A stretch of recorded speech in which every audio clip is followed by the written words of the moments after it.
We have not processed the COVID-19 pandemic crisis yet, and that is normal. Groups of humans, we process collective things slowly, and some things even more slowly than others. And as it turns out, epidemics are among the slower kind. The first thing that happens after an epidemic is over is we try to forget it as fast as possible. And look around you, this is exactly what has happened here. But historians were already telling us in 2021, before the crisis was over, that this would happen because it has happened in epidemics of the past. We tend to integrate events into our collective memories faster if we want them to be part of our identity.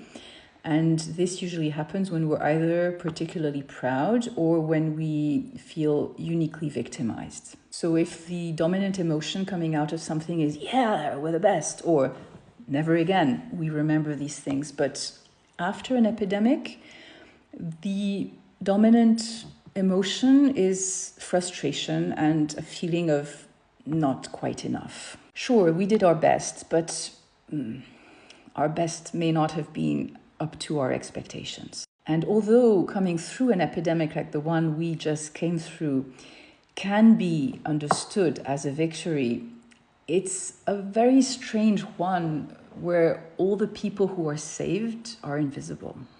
I live in a country where we ended the crisis stage with about 14,000 deaths. Had we done nothing, the prospective number of deaths would have been closer to around 50 to 70,000. And that is just from the epidemic virus. It's not counting in all the additional deaths of people who could not have had healthcare because the healthcare system would have been completely overwhelmed and unable to take care of other emergencies at all. So collectively, through all our efforts, we saved a bunch of lives. But nobody knows who these people are. And if 10,000 deaths is a statistic, 50,000 people saved is an even more abstract statistic. It's very hard to feel triumphant about that, although it is a victory. You can do the math. It's pretty simple. Do the math for your country and try and figure out how many people your society saved through its collective efforts.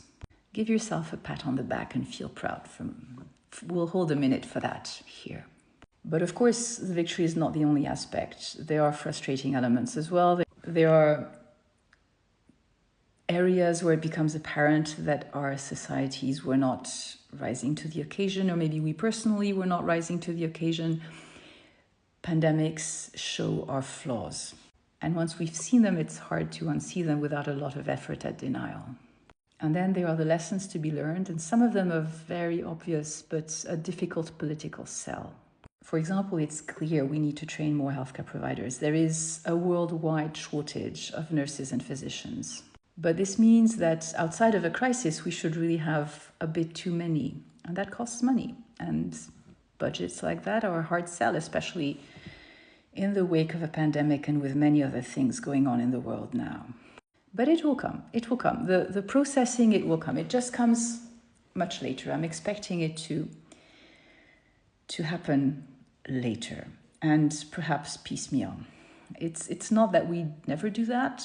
At least we have tended to do that with epidemics of the past, but never immediately. The immediate impression is, let's put all this behind us. And this is apparently the phase we're in now. Yeah.